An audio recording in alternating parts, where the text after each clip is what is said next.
पहला तो આપણે જોઈ લઈએ પડતરના તત્વો. પડતરના તત્વો કેટલા?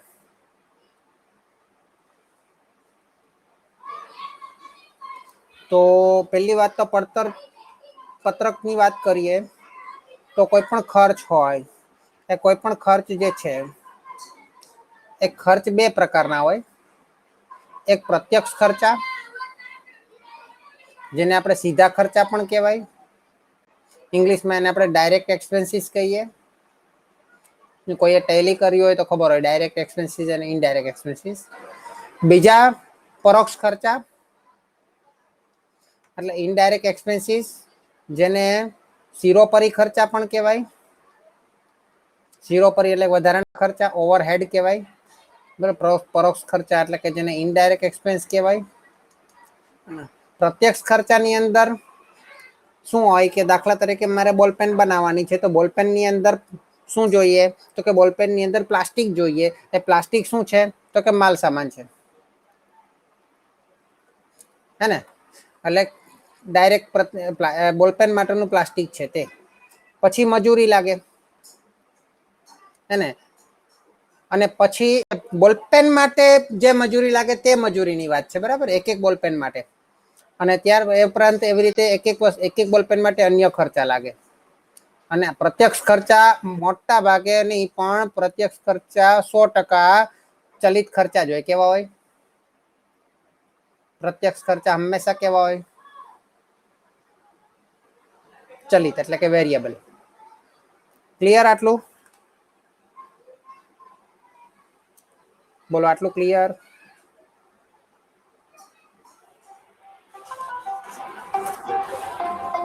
ઓકે ચલો ત્યાર પછી આગળ વધીએ.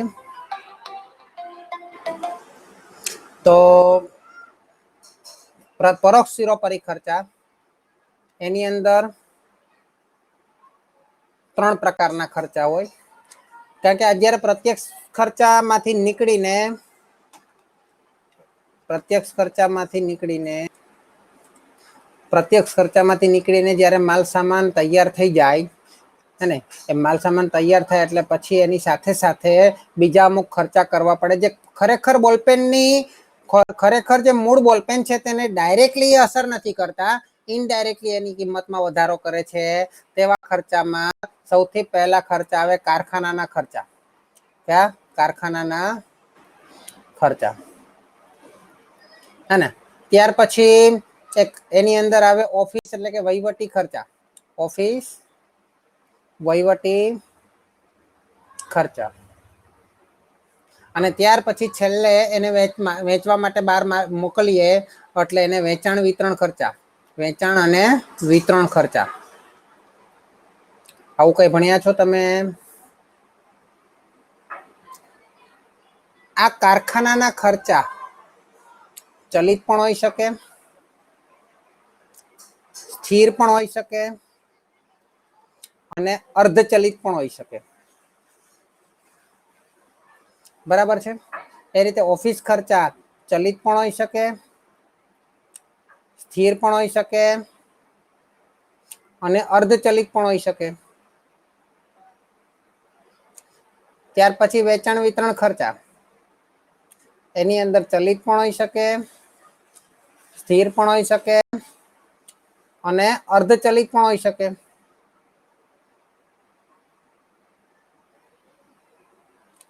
આટલું ક્લિયર બધાને? બોલો યસ ઓર નો.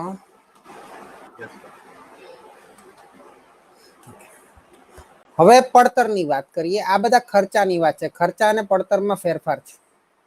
હે ખાલી કારખાનાના ખર્ચા કઈ તો વસ્તુ અલગ પડી જાય, પણ કારખાના પડતર કે તો એની અંદર એની આગળ જે ખર્ચા લાગ્યા એની અંદર પ્લસ થાય. ઓફિસ કે વહીવટી ખર્ચા કઈ તો આપણે એટલા ખર્ચા જ લેવાના, પણ ઓફિસ કે વહીવટી પડતર શબ્દ વાપરે તો એની આગળના જે ખર્ચા છે પ્રત્યક્ષ સીધા ખર્ચા અને કારખાનાના પરોક્ષ ખર્ચા એ બંને એની અંદર પ્લસ કરવાના, તો એ ઓફિસ પડતર કહેવાય. વેચાણ વિતરણ ખર્ચા છે એ ખાલી ખર્ચા શબ્દ કહેતો આયા, પણ વેચાણ વિતરણ પડતર કે કુલ પડતર શબ્દ વાપરે તો એની આગળના બધા જ ખર્ચા એની અંદર ઉમેરો ત્યારે પડતર બને. આ વસ્તુ યાદ રાખજો. ખર્ચા શબ્દ અને પડતર શબ્દ વચ્ચે ફેર શું છે? ખર્ચાને ઇંગ્લિશમાં આપણે એક્સપેન્સીસ કહીએ, હે ને, જે પર્ટિક્યુલર એક્સપેન્સ હોય. અને પડતર એટલે કે પડતર શબ્દ એટલે શું? કોસ્ટ કહેવાય ઇંગ્લિશમાં, કે ત્યાં સુધીના બધા જ ખર્ચા, ત્યાં સુધીના બધા જ ખર્ચા. માનો કે ઓફિસ પડતર કહે તો ઓફિસ પડતર ની અંદર ઓફિસ ખર્ચા બી આવે, કારખાના ખર્ચા બી આવે, ને પ્રત્યક્ષ કે સીધા ખર્ચા બી આવે. તમને વેચાણ વિતરણ પડતર કહે તો એની અંદર વેચાણ વિતરણ ખર્ચા તો આવે જ, પ્લસ ઓફિસ ખર્ચા, પ્લસ કારખાના ખર્ચા, પ્લસ પ્રત્યક્ષ ખર્ચા. બરાબર છે? તમને એમ કે કારખાના પડતર કે તો ખાલી કારખાના ખર્ચા અને પ્રત્યક્ષ કે સીધા ખર્ચા. તમને પ્રાથમિક વળતર કહે તો ખાલી પ્રત્યક્ષ સીધા ખર્ચા જ આવે, જેની અંદર માલ સામાન, મજૂરી અને અન્ય પ્રત્યક્ષ ખર્ચા એટલે કે સીધા ખર્ચા આવે. ઓકે, આટલું ક્લિયર?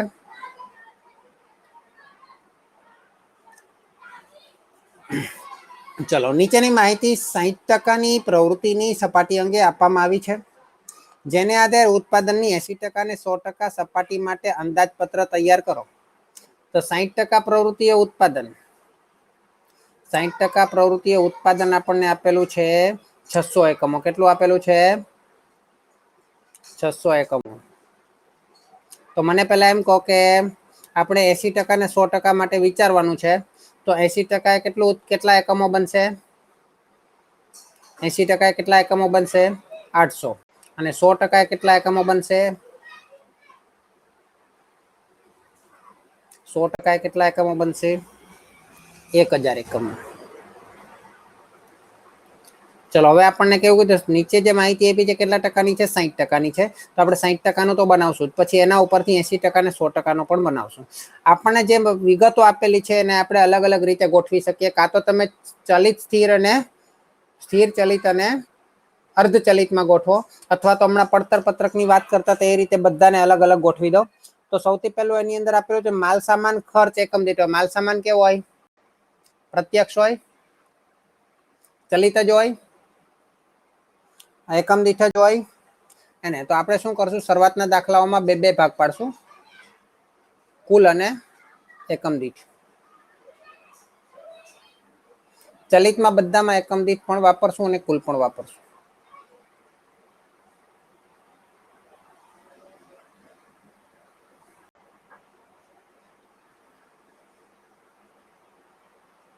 ઓકે, તો માલ સામાનની વાત કરીએ તો આપણને એકમ દીઠ આપેલું છે 100 રૂપિયા, અને એ બી 60% માટે, એટલે કે 600 એકમ માટે.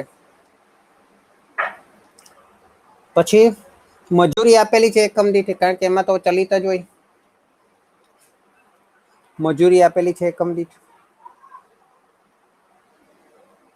40. પછી પ્રત્યક્ષ ખર્ચા એકમ દીઠ, એટલે અન્ય પ્રત્યક્ષ ખર્ચા,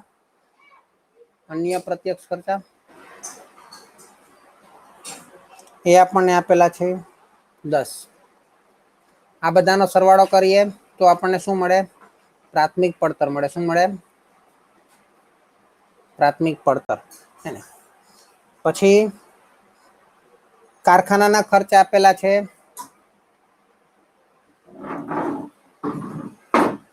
કારખાના ખર્ચા આપેલા છે 40, જેની અંદર 40% સ્થિર છે, એટલે સ્થિર અને ચલિત બંને લેવા પડે.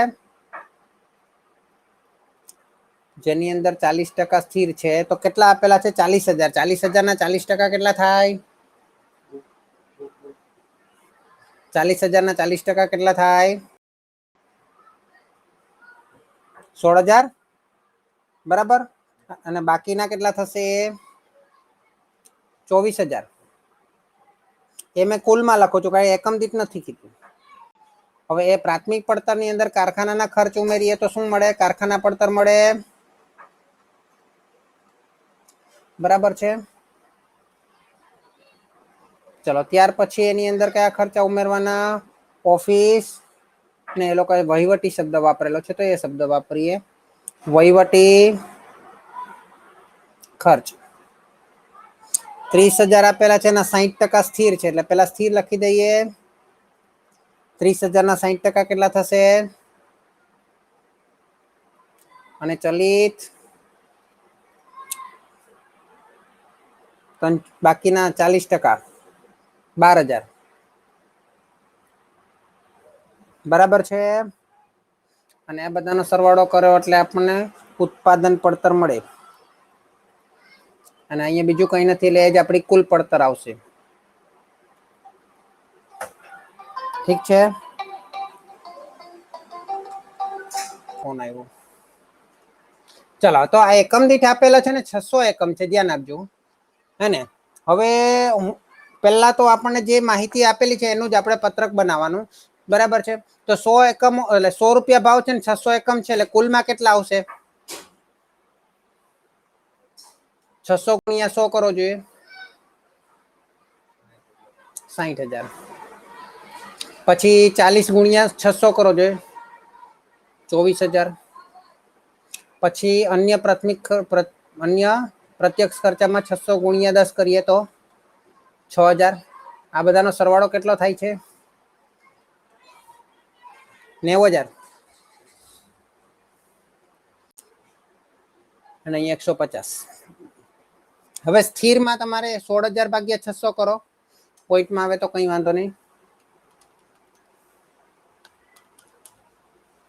26. એનો જો કે બહુ ઉપયોગ બી નહીં થશે, પણ 24,000 ભાગ્યા 600 કરો એનો ઉપયોગ થશે, કારણ કે ચલિત છે.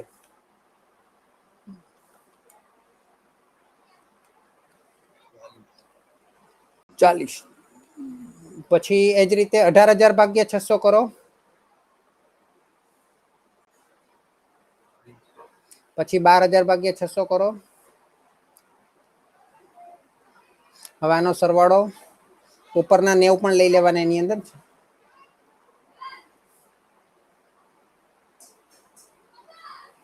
આનો સરવાળો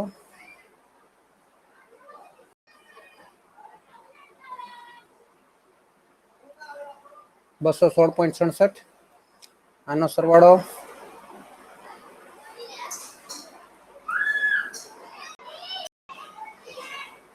1,60,000. 2,6,6.67. બરાબર. એકમ દીઠ પડતર પણ મળી ગઈ. હવે આટલું થઈ ગયા પછી ધ્યાન આપવાનું કે આપણે ચલિતની અંદર અથવા સ્થિરની અંદર ફેરફાર કરવાનું કે એમ કે 80% પ્રવૃત્તિમાં અથવા તો 100% પ્રવૃત્તિમાં ચલિત ખર્ચા આટલા વધે છે, સ્થિર ખર્ચા આટલા વધે છે, માલ સામાનમાં આટલો વધારો કરવામાં આવે છે, મજૂરીમાં આટલો ઘટાડો કરવામાં આવે છે, કારખાનાના સ્થિર ખર્ચમાં આટલો વધારો કરવામાં આવે છે, કારખાનાના ચલિત ખર્ચમાં આટલો ઘટાડો કરવામાં પણ જો ચલિત શબ્દનો ઉપયોગ કરે, જ્યાં પણ ચલિત શબ્દનો ઉપયોગ કરે ત્યાં તમારે કયો આંકડામાં ફેરફાર, કયો આંકડા ધ્યાનમાં લેવાનો? ચલિત વાળો. બરાબર છે. જ્યાં જ્યાં એકમ દીઠ વાળો, ચલિત વાળો નહીં પણ એકમ દીઠ વાળો, હે ને. અને જ્યાં જ્યાં સ્થિર શબ્દનો ઉપયોગ કરે ત્યાં તમારે કયો લેવાનો આંકડો, કયા આંકડાને ધ્યાનમાં લેવાનો? કુલ વાળો. બરાબર છે. 16,000 ને 18,000 કુલ રકમ છે ને. કારણ કે સ્થિર ની અંદર ફેરફાર કરવો હોય તો એકમ દીઠ ફેરફાર નહીં થઈ શકે, કુલમાં જ ફેરફાર થાય. બરાબર. અને ચલિત ની અંદર ફેરફાર કરવો હોય તો એકમ દીઠ જ ફેરફાર કરવો પડે. આટલું યાદ રહેશે. બોલો. આટલું યાદ રહેશે. ઓકે. ચલો હવે સૌથી પહેલું કામ તમારે એ કરવાનું કે જો કોઈ હવાલો નથી આપેલો આ દાખલામાં, એટલે કોઈ ફેરફાર કરવાનો નથી, તો કોઈ ફેરફાર નથી કરવાનો તો પેલા સ્થિર ખર્ચ બેઠા લખી દો. સ્થિર ખર્ચ બધામાં બેઠા લખી દો. એમાં કોઈ ફેરફાર નહીં થાય. અને ચલિત ખર્ચ પણ બેઠા લખવાના, પણ કયા લખવાના? એકમ દીઠ લખવાના. કયા લખવાના?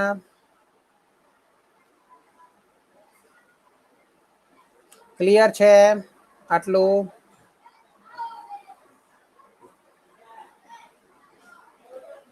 બસ. હવે તમારે 80% એટલે કે 800 એકમો સાથે ગુણાકાર કરી દો એકમ દીઠ વાળાને.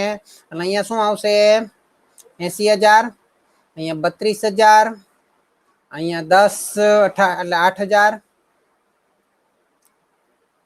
એટલે કેટલા થશે? આ 32 ને 8 40 એટલે 1,20,000. પછી આને પાછો 8 વડે ગુણાકાર, 8 ચોક 32, પાછું 32,000. સરવાળો કરો તો 16 તરી 48 ને બીજા 1,68,000 અને પછી એની અંદર 20 નો પાછો 800 સાથે ગુણાકાર કરો એટલે કેટલા થશે? 8 દુ 16, 16,000 એટલે 8 દુ 16,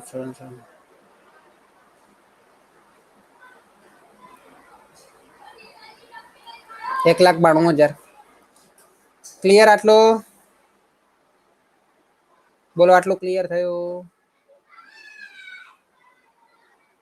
હેલો,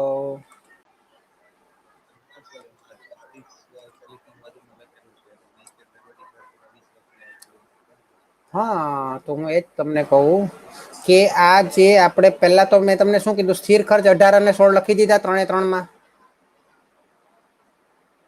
જ્યાં જ્યાં પણ બરાબર કે કોઈ ફેરફાર કરવાનો નથી કીધું એટલે એ તો બેઠું જ લખી દેવાય, હે ને? અને ચલિતમાં કયા લખવાના? એકમ દીઠ વાળા લખવાના. જેમ કે 100 લખી દીધા, 40 લખી દીધા, 10 લખી દીધા. લખી દીધા. હવે આ ચલિત છે ને, આ ચલિત છે ને, પેલા સ્થિર હતા એટલે 16,000 લખ્યા, અને આ ચલિત છે એટલે એમાં 24,000 નહીં લખવાના, એકમ દીઠ વાળા 40 લખવાના ત્રણે ત્રણમાં. ક્લિયર? સ્થિર હતા તો અહીંયા મેં કેટલા લખ્યા? સ્થિર હતા તો અહીંયા વહીવટીમાં મેં કયા લખ્યા? 18,000 લખ્યા ત્રણે ત્રણમાં, કુલ વાળી રકમ. જ્યારે ચલિત છે તો મારે કયા લખવાના? ચલિત છે તો કયા લખવાના? 12,000 નહીં લખવાના, આ 20 લખવાના, એકમ દીઠ લખવાના. ક્લિયર?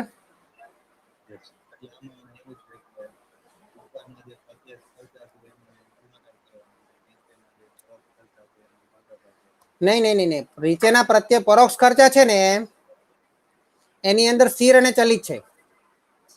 એ સ્થિર હોય ને એ કુલ રકમ આપેલી હોય, આપણને 1 એકમ હોય કે 5 એકમ હોય, 50 એકમ હોય, સ્થિર તો સ્થિર જ રહે. આપણે 600 એકમમાં પણ 16,000 છે સ્થિર, 800 એકમ પણ 16,000 જ છે સ્થિર, અને 100% એટલે કે 1,000 એકમમાં પણ 16,000 જ છે. બરાબર? એટલે એની અંદર એકમ દીઠની આપણે આમ તો જરૂર નથી, અહીંયા આપણે નહીં લખીએ ને તો બી ચાલે. સમજ પડી? પણ ચલિત જે છે ને એ આ એકમો સાથે બદલાય. 600 એકમો હોય તો 24,000, 800 એકમ હોય તો 32,000. જોજો, ધ્યાન આપજો, હે ને? એટલે ઉપરના પ્રત્યક્ષ ખર્ચા છે તો બધા ચલિત જ હોય, એટલે એમાં ચલિત શબ્દ લખવાની જરૂર નથી. એ તો ચલિત જ હોય એટલે ચલિત શબ્દ લખવાની જરૂર નથી. ક્લિયર? બોલો બોલો, ક્લિયર?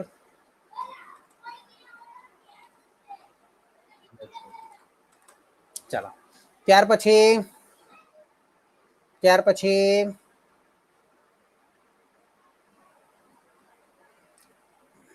હવે 100% નું શોધવું હોય તો 1,000 એકમો છે, હા, એટલે આ ગુણ્યા 100 એટલે 1 લાખ થઈ જશે. આ 40 એકમો છે એટલે 40 રૂપિયા છે એકમ દીઠ, એટલે 1,000 એકમના એક એકમના 40 રૂપિયા, તો 1,000 એકમના કેટલા? 40,000 અને 10,000 એટલે આ કેટલા થઈ જશે? 1,50,000. પછી આ 40 રૂપિયા છે એક એકમના, એક એકમના કારખાનાની અંદર કેટલા ખર્ચા થાય? એક એકમના ચલિત છે એટલે 40 રૂપિયા એક એકમના, તો 1,000 એકમના કેટલા? 40,000. બોલો,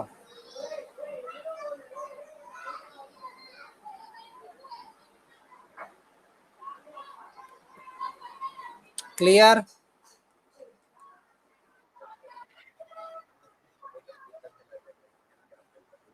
હા, ના ના, કઈ જરૂર નથી. લખવું હોય તો લખી દેવાનું 16,000 ભાગ્યા 800 કરીને. અને આ તો એકમ દીઠ તો હું હમણાં લખાવું છું, પછી 4-5 દાખલા પછી તો એકમ દીઠ પણ નહીં લખાવીશ, ડાયરેક્ટ જ કરાવડાવીશ, સમજાવવા માટે અત્યારે કરાવું છું. બરાબર છે?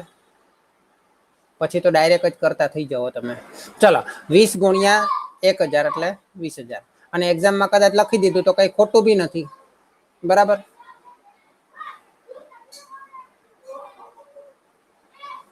બોલો 2,44,000 આવે છે કુલ. આ તમારો દાખલો કમ્પ્લીટ.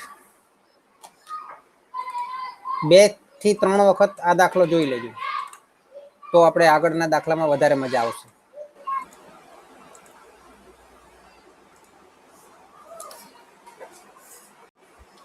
ચલો ત્યાર પછી અબ ક લિમિટેડ એ અમુક મુદત માટે કોઈ વસ્તુના 1,00,000 એકમના ઉત્પાદન માટે નીચે મુજબ અંદાજપત્ર તૈયાર કર્યું હતું. કાચો માલ, પ્રત્યક્ષ મજૂરી, પ્રત્યક્ષ ખર્ચા, કારખાનાના પરોક્ષ ખર્ચા, વહીવટી પરોક્ષ ખર્ચા, વેચાણ પરોક્ષ ખર્ચા. આ મુદત દરમિયાન ખરેખર ઉત્પાદન ફક્ત 60,000 એકમોનું જ થયું. એને કેટલા માટે બનાવેલું? એને કેટલા એકમ માટે 1,00,000 માટે બનાવેલું. અને પણ ખરેખર ઉત્પાદન કેટલું થયું? 60,000. એકમ દીઠ ખર્ચ માટે સુધારેલું અંદાજપત્ર તૈયાર કરો.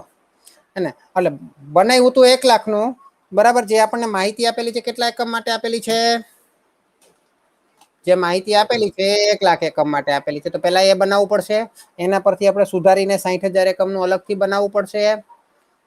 બોલો ક્લિયર આટલું? ક્યાંક આપણે વસ્તુની કિંમત નક્કી કરવી પડે ને.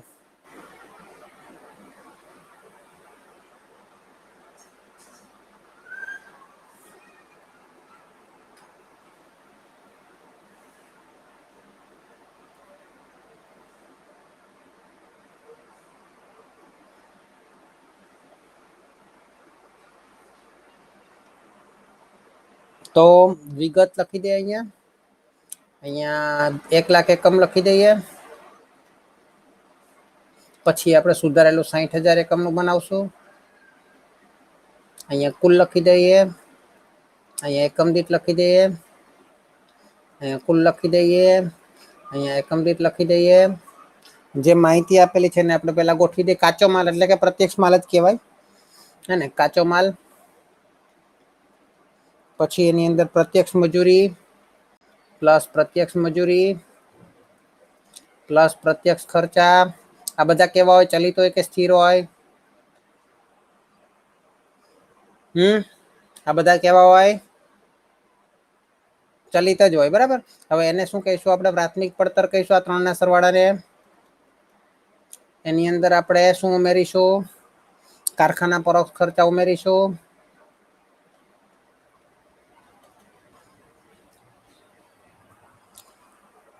60% સ્થિર, જેની અંદર 60% સ્થિર છે. એટલે કુલ આપેલા છે 2,50,000. કઈ નહીં, આપણે સ્થિર ને ચલિત પેલા અલગ કરી દઈએ.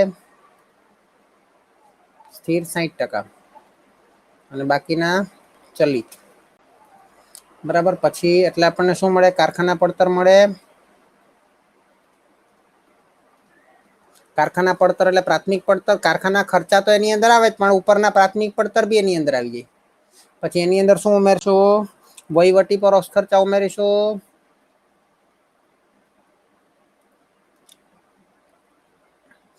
એની અંદર સ્થિર અને ચલિત. સ્થિર કેટલા કીધા છે? 80%. ચલો કઈ વાંધો નહીં. વહીવટી પરોક્ષ ખર્ચા ઉમેરીએ તો શું મળશે આપણને? ઉત્પાદન પડતર પણ કહેવાય ને, અને ઓફિસ પડતર અથવા તો ઉત્પાદન પડતર પણ કહેવાય.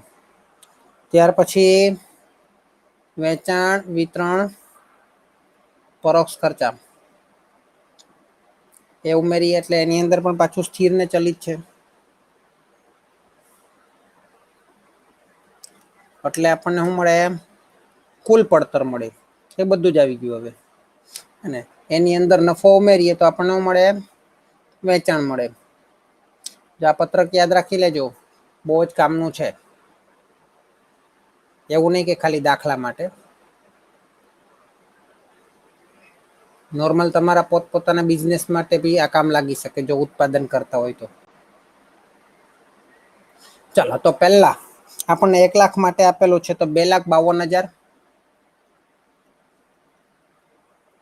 75,000 માં કુલ રકમ જ આપેલી છે. એકમ દીઠ વાળી આપણે જાતે શોધવી પડશે.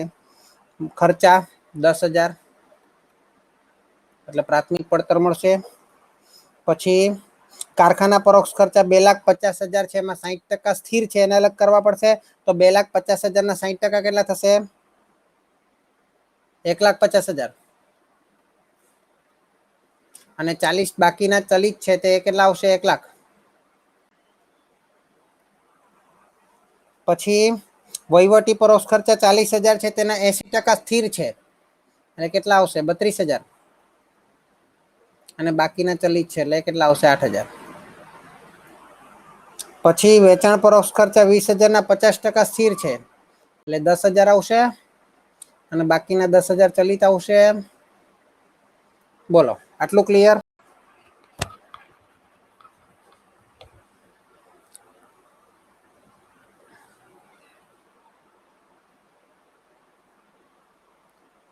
બોલો, આટલું ક્લિયર? ઓકે, તો આગળ વધીએ. સરવાળા બાદ બાકી અને ભાગાકાર કરી દઈએ. ભાગાકારમાં બધું નહીં કરીશું તો ચાલશે, ચલિત વાળાનું કરવું પડે. એટલે આને 1,00,000 એકમો વડે ભાગીએ તો 2.52, 0.75 અને 0.10. હે ને? આને ભાગીએ તો સ્થિરનું કઈ ભાગવાની જરૂર નથી. 1,00,000 ને 1,00,000 વડે ભાગીએ તો 1.00. અને આને ચલિત વાળાને ભાગીએ તો 0.08 આવશે. અને આમાં ચલિત વાળાને ભાગીએ તો 0.10 આવશે. સ્થિર વાળાનું કઈ કામ નથી. પછી લખવું હોય તો લખી દેવાનું, ડેશ નહીં કરવાનું. બરાબર છે. હવે સરવાળો બી કરી દઈએ, કારણ કે આના સરવાળાને આપણે પ્રાથમિક પડતર કહેવાય. પછી અહીંયા સુધીના સરવાળાને કારખાના પડતર કહેવાય. પછી અહીંયા સુધીના સરવાળાને ઉત્પાદન પડતર કહેવાય. અને અહીંયા સુધીના સરવાળાને કુલ પડતર કહેવાય. એમાં નફો મળે તો આપણને વેચાણ કિંમત મળે, પણ આપણને નફો આપેલો નથી આ દાખલામાં, એટલે વેચાણ બી મળશે નહીં. ચલો, તો 2,52,000 પ્લસ 75,000 પ્લસ 10,000 એ બધું કરો તો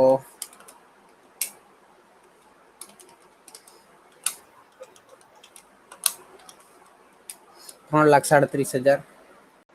એની અંદર પાછો આ ઉમેરો 5,87,000. પછી એની અંદર 40,000 ઉમેરો 6,27,000. એની અંદર બીજા 20,000 ઉમેરો 6,47,000. બોલો, કોઈ ડાઉટ?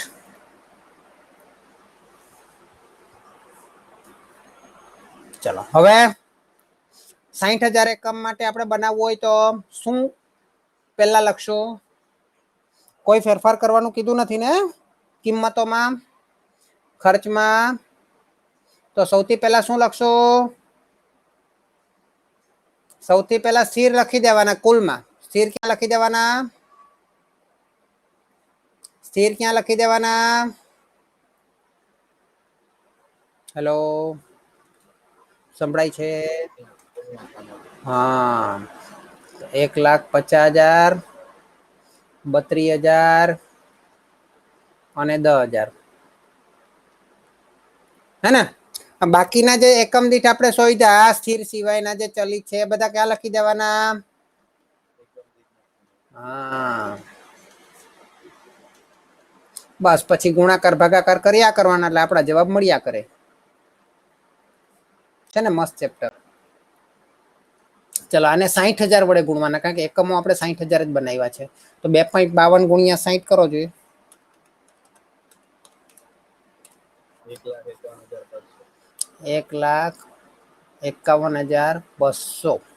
પછી 0.75 વડે ગુણાકાર કરો જોઈએ.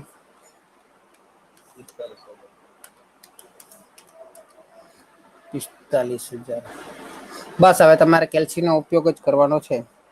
0.10 બરાબર 6,000. પાછું 1 એટલે 60,000. પછી 0.08 4,800.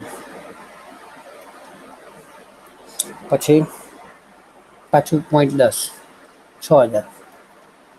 બોલો, કોઈ ડાઉટ? સરવાળા 1,51,200 પ્લસ 45,000 પ્લસ 6,000 એટલે કેટલા થયા? 2,02,200. પછી બે 2000 2,02,200 plus 1,50,000 plus 60,000 4,12,200 plus 32,000 plus 4,800 4,49,000 plus 10,000 plus 6,000 4,65,000. મને ખાલી કુલ પડતર માટે આપણે ગણતરી કરી લઈએ. કુલ પડતર જે 4,65,000 છે એને 60,000 એકમો વડે ભાગીએ તો એક એકમની પડતર કેટલી થઈ? 7.75 થઈ. અને પહેલામાં એક એકમની પડતર કેટલી થતી હતી? 6.47 થતી હતી. કે 1 લાખ એકમ છે ને, હે ને? કે 1 લાખ એકમ વડે ભાગો એટલે 6.47 મળી જાય. તો તમે જુઓ કે આપણે સ્ટોક જેટલો વધારે સ્ટોકમાં માલ બનાવીએ તો એકમ દીઠ પડતર આપણને ઓછી પડે કે નહીં? પેલો 60,000 એકમ બનાવીએ તો એકમ દીઠ પડતર વધી જાય. એકમ દીઠ કુલ પડતર વધી જાય કે નહીં? કે સ્થિર ખર્ચા તો આપણે ઘટાડી શકવાના છે નહીં. ચલિત ખર્ચા જ ઘટી શકે ને એકમો પ્રમાણે. સ્થિર ખર્ચા થોડા ઘટવાના. અને સ્થિર ખર્ચા નહીં ઘટે એટલે આમ જોવા જઈએ તો ઓલ ઓવર એક વસ્તુ આપણને 7.75 પડે. ત્યારે 1 લાખ એકમ ખરીદાઈને વેચાય તો આપણને ઓલ ઓવર 6.47 પડે. ડીમાર્ટ વાળા એટલે જ તો કમાય છે. ડીમાર્ટ વાળા સ્ટોકમાં માલ લે ને, પેલા જથ્થામાં માલ લે ને, લોટમાં. એટલે એને સસ્તો પડે માલ અને જથ્થામાં વેચે. ચલો જોઈ લો દાખલો. એક કામ કરો તમે, પેલા જેટલા પણ આપણને મળ્યા છે ને એ બધાને સરવાળા બાદબાકી કરો. 1,50,000 છે એને આપણે 60,000 વડે ભાગો. કેટલા આવ્યા? 2.5 આવ્યા અહીંયા. પછી 32,000 ને 60,000 વડે ભાગો.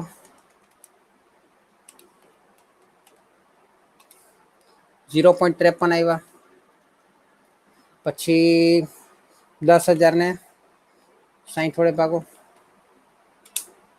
0.67 17 લઈ લો તો પોઈન્ટમાં જ આવશે. આ તો